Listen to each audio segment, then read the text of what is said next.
أعوذ بالله من الشیطان الرجیم بسم الله الرحمن الرحیم. زما جلال خان نوم دی، دا زموږ 86 وارډ دی. خانزید د دې صدر زه په خپل NYO پېښور سینیر نقل او زه تاسو ډېر شکریه ادا کوم چې تاسو د ټیلیفون وکړو نو موږ راغی یورې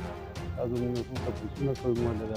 ډېر ګرم دی. بس الله دې په خیر خیرت باندې وکړي. اول به دا دوا موږ ټول چې په دې خوا کې ټول مسلمان امیدواران ولاړ یورې الله پاک د هغوی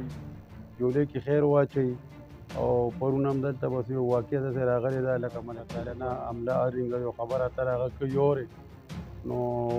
هر څوک خپل یو مسایل دي بس اخته دي پکې اورې او بل باقي سیاسي میدان دی بس ګرم شوی دی. هر سړی خپل امیدوار هرې پارټۍ را مخکې کړی دی او بس هلې ځلې بس خپل امیدواران یې منډې کړي شروع کړي کارکونان دي اورې څوک په یو څوک په بله بس زموږ خپل اواز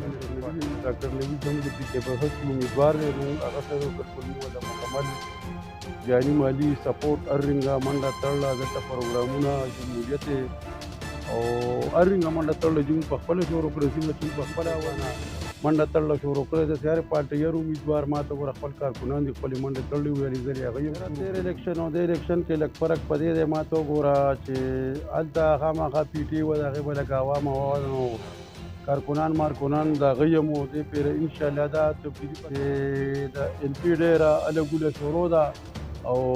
د LP ډېر هاخوا شروع دی انشاءالله. یقین دی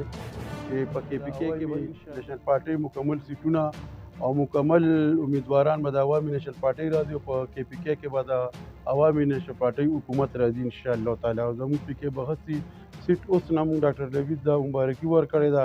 د هغه سیټ بالکل کنفرم دی او را روان زموږ هغې الیکشن خو موږ حکومت ته ده چې الیکشن په امن کې وشي او په صحیح طریقه کار وشي. د دې خپلې سیکورټي په هر پولنګ کې ما ته وګوره عمل ورکړي ما ته وګوره چې الیکشن په طریقه باندې وشي جنګ جګړه پکې ونه شي په خیر خیرت باندې وشي. اورې موږ حکومت نه ده عوامو ته دا میسج کوو چې انشاءالله تعالی بس عوامو خو ټول خلکه بس ازماو کړل 10 کال دا نور خلکه مو کتل او موږ عوامو ته دا پیغام رسو چې انشاءالله تعالی په دې پیره دا یو پارټي ده عوامي نېشنل پارټي د پښتنو پارټي ده او دا یو لاټین دی بس لاټین یې ساتي په دې باندې پاټ مې باندې انشاءالله تعالی بس مهر ولګوئ بس مکمل کورونه روزئ نانې دي زموږ میندې دي زنانې دي اورې بوډۍ دي بوډاګان دي زموږ مشران دي اورې رودي دي ما ته وګوره بس په لاټین دي انشاءالله تعالی مهر ولګوئ دا پیغام دا دی. نو به زه خو تا ته چې عوامي نېشنل پارټۍ دا منشور دی ګوره چې لکه مثال خبره غریب سره ما ته وګوره دی ولاړ دي بل دا داسې کار دی ګوره چې پښتنو پارټي ده د پښتون اواز دی پې د پښتون نشان دی پې شو په خبره د عوامي نېشنل پارټۍ دقه خبرې اترې. بسم الله الرحمن الرحیم.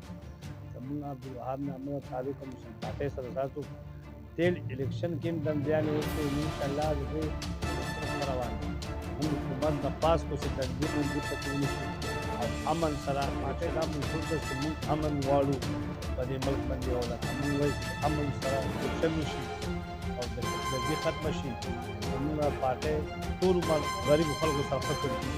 همدردي بندي وشوله ټول ظلم شوی اوس الیکشن خو ماشاءالله ډېر ښه روان ده. حکومت ته خواست وشي پکې دندې ونشي او صفا رشته وشي نو ښه خبره